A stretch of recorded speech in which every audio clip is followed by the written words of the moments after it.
A 26-year-old creates a fake identity, right, just to pretend they're a teenager to get college financial aid. Right. Then you have a tech billionaire Right. who just completely brushes off the fact that their algorithm is radicalizing users. Yeah, just ignores it. And then you look at a 20th century autocrat who starves hundreds of thousands of his own people, all while promising them like this working class paradise. That's quite a spectrum. It is. So what actually connects a fraudulent college application, a Silicon Valley boardroom, and a global political catastrophe? Mm-hmm.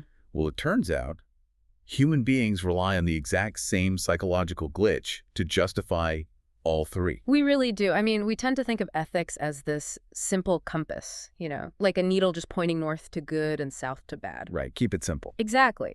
But looking at the massive stack of sources we are doing a deep dive into today, and we've got everything from local government codes and college admission files to AI engineering manuals and historical case studies, you realize ethics isn't a compass at all. It's an operating system. Yes. It is an operating system. And like any complex operating system, when the foundational code has a bug, the entire machine eventually crashes. And today's deep dive is really about finding that bug. Our mission here is to track the factual, practical through line of ethical decision-making.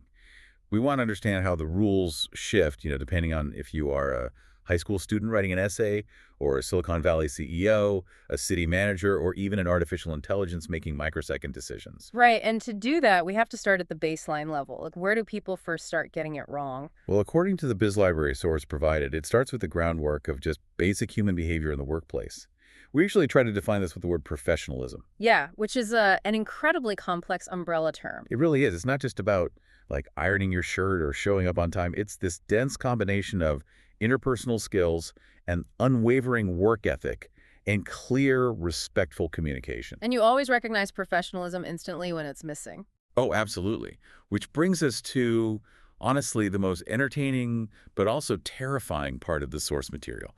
Your sources included this phenomenal BuzzFeed compilation. Oh, the college admissions one. Yes, where actual college admissions officers shared the absolute worst, most unethical applications they've ever received. I mean, I really look at the college admissions process as the minor leagues of ethical decision-making. It really is the first real pressure test for a lot of people. It's the moment where the stakes are suddenly high enough that people feel tempted to abandon that baseline professionalism. Right, and listen to some of these specific cases because the sheer audacity is mind-blowing. Aside from the 26-year-old masquerading as an 18-year-old, there was an applicant who submitted transcripts from an entirely abandoned high school. Wait, like a fake school? No, a real building, but no one had attended the school for years. Oh, wow. Yeah. The admissions officer only caught the fraud because they had a weird feeling, looked up the address on Google Maps, and just found an empty, overgrown lot. I mean, the amount of effort put into the deception there, it vastly outweighs the effort it would have taken to just, do the actual work. No, but it gets bolder. Yeah. One student applied to a PhD program and submitted a writing sample that they had actually plagiarized from the specific admissions officer who was sitting there reading the application. You're kidding. I wish I was. And then you have the student who was successfully admitted to Stanford, brilliant kid on paper, who immediately lost his spot after he went on Twitter to brag about getting in. Let me guess, inappropriate posts. Yep. The university clicked on his public profile and found an entire feed dedicated to misogynistic rants and drug-related posts. But here's the thing. In the minds of these applicants, they aren't being unethical. No, they think they're just hacking the system. Exactly. And this is where we get into the actual mechanism of that psychological glitch we mentioned earlier. In the Ethics and Organization source, this is defined as cognitive dissonance. Cognitively, the human brain struggles immensely to hold two contradictory beliefs at the exact same time. Like, you cannot simultaneously believe, I'm a good, honest person, and I am committing fraud. So the brain has to build a bridge between those two thoughts, right? Yeah. Just so it doesn't short circuit. Precisely. To override that inner conflict, your brain fabricates a justification. So the student plagiarizing the PhD paper, they don't tell themselves they're a thief. They tell themselves the system is rigged anyway. Exactly. I'm just being resourceful to level the playing field. Yeah. They literally patch the glitch in their own conscience. They write a little line of malicious code right into their own ethical operating system. So that's the minor leagues, right? The individual level where people are just trying to advance their own personal success. Yeah. But there's a glaring problem when we scale this up. What happens when your personal ethical choices suddenly impact an entire community? When we look at public servants, the rules have to shift dramatically. Well, because the currency changes. In your personal life, the currency is your own advancement. But in government, and this is outlined by the guidelines from the Palm Beach County Commission on Ethics and the ICMA, the International City County Management Association, the absolute currency is public trust. And to protect that currency, the expectations become unbelievably rigid. Like, public officials are strictly forbidden from using any inside information for personal benefit. Right. They can't hire family members. They cannot accept a gift, not a meal, not a ticket to a baseball game, if there is even the slightest optical perception that it's a reward for a favor. And the ICMA rules, they go even further into the granular details of a public servant's life. There's an expectation of a minimum 2-year tenure for chief executive. To stop job hopping. Yeah, exactly. You can't just take a city manager job, make a bunch of flashy short-term decisions to pad your resume, and then jump to a bigger city before the long-term consequences hit. That makes sense. And there are strict boundaries on workplace relationships, too. Like, dating a subordinate is entirely off the table. Wait, hold on. Let's look at their rules on political activity, though. Because you're telling me a city manager can't even sign a political petition or endorse a candidate. They have to completely surrender their own political voice. That's what the code says, yeah. That sounds completely unnatural compared to any private sector job. Why would anyone agree to those restrictions? I know it sounds incredibly strict, but that strictness is the feature, not a bug. The Palm Beach source is very clear on this. Public office is a public trust. Okay. If a city manager signs a petition for a specific mayor, Right. and then has to award a city contract the next week, the public will always wonder if that contract was awarded based on merit or political loyalty. Ah, I see. If the public loses confidence in the impartiality of the institution, the entire foundation of local government just crumbles. So those extreme personal boundaries are really the only viable way to safeguard the system. Yeah. And it requires more than just a dusty rulebook. The OECD Public Integrity Handbook provides a brilliant global perspective here. They argue you have to build a whole-of-society culture of integrity. What does that actually look like in practice? It means implementing merit-based HR systems, so hiring is mathematically objective. It's not based on, who you know at the country club. Right. It means fostering open cultures where whistleblowers are genuinely protected from retaliation, and leaders are actively trained to manage ethical conflicts out in the open rather than sweeping them under the rug just to protect the department's image. But there is a glaring problem with treating public trust like the ultimate currency. What happens when we step into the private sector, where the only currency that legally matters is profit? That is the big question. Because when we look at corporate ethics, there is this massive inherent clash between doing good and making money. It is the defining tension of modern business. It's highlighted beautifully in the University of West Georgia source. You have the concept of social responsibility fighting directly against fiduciary duty. Legally speaking, corporate managers and directors are agents of the owners, right? The shareholders. Exactly. Their fundamental legal duty is to maximize the wealth of those shareholders. And there is actual hard historical precedent for this. The source points to a landmark 1919 case, Dodge v. Ford Motor Co., which is fascinating. It really is. Henry Ford actually wanted to stop paying special dividends to shareholders so he could lower the price of his cars and pay his factory workers more. He thought it was the ethical thing to do. And the Dodge brothers, who owned stock, sued him. Yeah. And the court ruled against Ford. They stated that a business is primarily organized for the profit of the stockholders, and directors cannot arbitrarily reduce profits just to be charitable. That ruling set the DNA for corporate America. But obviously, companies today invest billions in ethical initiatives, ESG programs, environmental, social, and governance. Right. So how do they get away with that if the 1919 ruling says profit is all that matters? They navigate it using what's called the business judgment rule.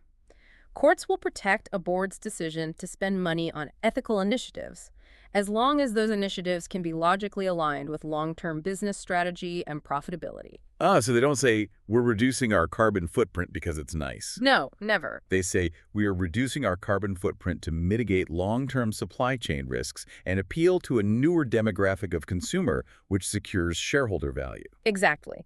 Ethical behavior is profoundly good for business. It helps avoid catastrophic public relations disasters, massive government fines, and executives going to prison. Just look at the historical fallout from Enron, Tyco, or the Volkswagen emissions scandal. Unethical behavior eventually bankrupts the company. But wait, if a company is only acting ethically to avoid a fine or, boost their marketing, does it even count as ethics? Or is it just PR? Well, the source discusses this really fascinating concept of psychic wealth versus material wealth.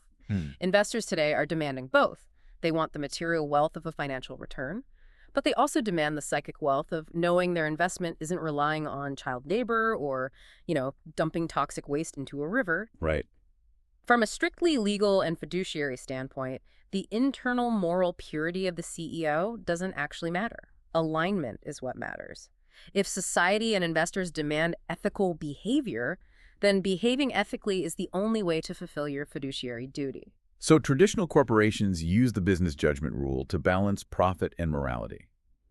But let's take this to an industry that actively despises traditional rules and thinks it can simply engineer its way out of human nature. Yes. We have to talk about the Silicon Valley paradox. The corporate logics in Silicon Valley source provides a devastating critique of this specific culture. You have this bizarre, almost comical contrast, right? You walk into a tech headquarters and see swing sets, ping pong tables, free beer kegs. It feels like a playground.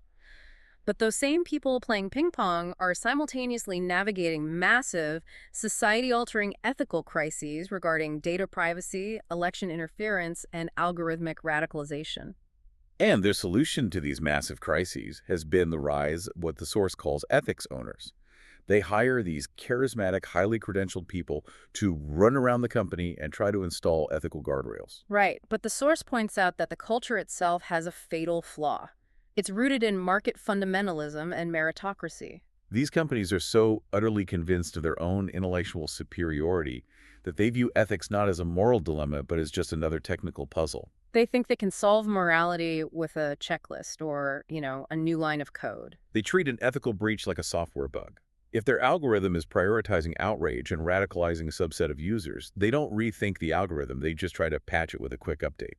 Yeah, they completely ignore the fact that their entire operating system, their core business model of maximizing user engagement at all absolute costs, is the actual thing causing the harm. And contrast that with something like the teaching profession.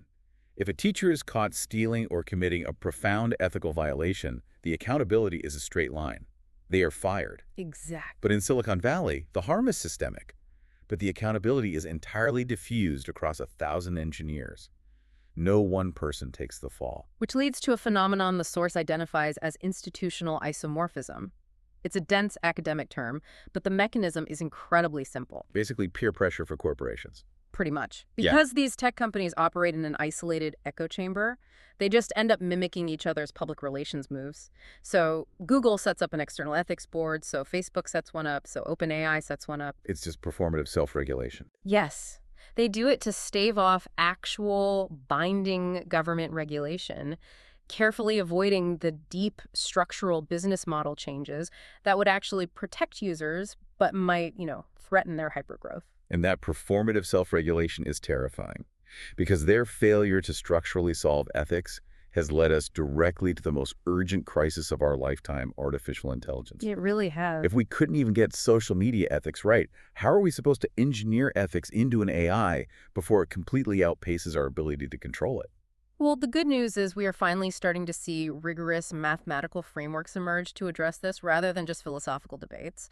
The NIST, the National Institute of Standards and Technology, released the AI Risk Management Framework 1.0. What does that actually look like? It outlines exactly how the U.S. government recommends handling AI risk through 4 core functions: govern, map, measure, and manage. And what's crucial here is that it's not just about mitigating the negative impacts. It's about cultivating public trust by ensuring AI systems are valid, safe, secure, accountable, explainable, and privacy enhanced. But how do you actually measure something like bias or explainability in a massive neural network? That sounds impossible. That's where the IE ethically aligned design source comes in, and it is a game changer. The IE framework takes these abstract philosophical concepts and turns them into hard, measurable engineering standards. Right. They establish 8 core principles, including human rights, well-being, transparency, and accountability. But they don't just list them, they operationalize them. Give me an example. Take the standard for transparency, known as IE 7001. It requires that if an AI system denies you a bank loan, the engineers must be able to pull back the code and show you the exact mathematical weight the system gave to your zip code versus your income. It cannot be a black box. Think about your own workflow right now. If you're using an AI tool to draft emails, analyze data, or write code, you are constantly handing over your inputs. Exactly. That's why the IEE principle of data agency isn't just academic jargon. It means you have the fundamental right to control your data. It's about knowing whether the AI platform you're using is quietly scraping your proprietary business strategy to train its next public model. We have to stop treating AI as a magical oracle and start treating it as an engineering tool that requires strict, verifiable boundaries. Because building a beautiful framework on paper is one thing. Adhering to it when massive amounts of power and self-interest are on the line is something else entirely. It's a completely different ballgame. Which brings us to a critical turning point. We've looked at how we try to build these frameworks in city halls, corporate boardrooms, and server farms. But history shows us exactly what happens when people decide they don't need a framework at all. Usually because they believe their ultimate goal is just so perfectly righteous. Now, before we dive into this next part, we need to clarify something for you listening. We are strictly reporting the claims from the provided text here. We aren't endorsing them or taking political sides. We're just unpacking the historical and geopolitical arguments as the sources present them. Right, absolutely. We're just looking at the case studies the texts highlight. For instance, the organizational ethics text argues that claims of broken promises by the US and NATO directly led to the Russia-Ukraine conflict. And again, our sources point to those claims to illustrate a broader point. Yes. The authors use that specific claim to illustrate the massive, devastating geopolitical consequences that occur when stated ideals conflict with actual actions, resulting in cognitive dissonance on a global scale. And the PragerU source focuses on some incredibly extreme examples of this. Yeah. It gives us terrifying historical case studies of this mechanism taken to its absolute limit, specifically looking at leaders like Vladimir Lenin, and by extension, figures like Mao Zedong.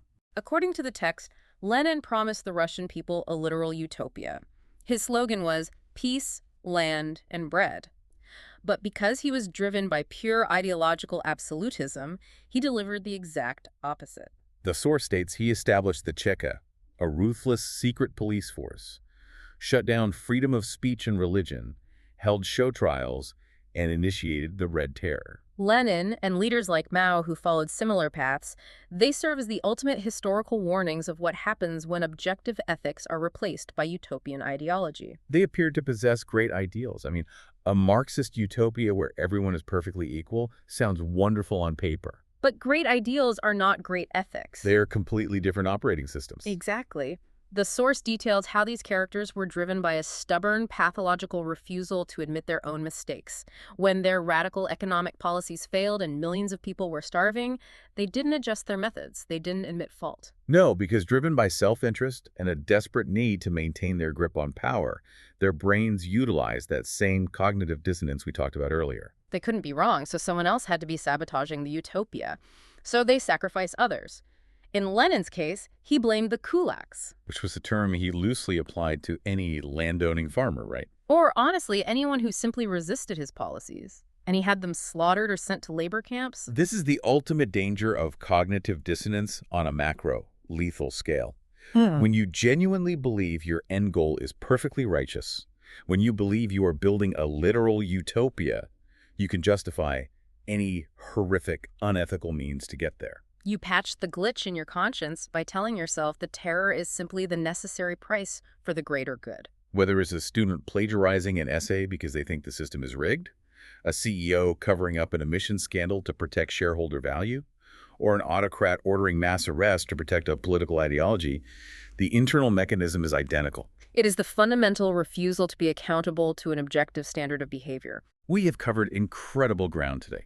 We've seen that whether you are writing a college admissions essay, running a city council, programming a neural network, or leading a nation, True ethics isn't just about knowing right from wrong. No, it is an active structural operating system. It requires the foundational humility to admit mistakes, to prioritize human well-being over self-interest, to maintain the public trust, and to entirely reject the illusion that a righteous goal justifies unethical actions. It is a continuous practice that is never fully solved.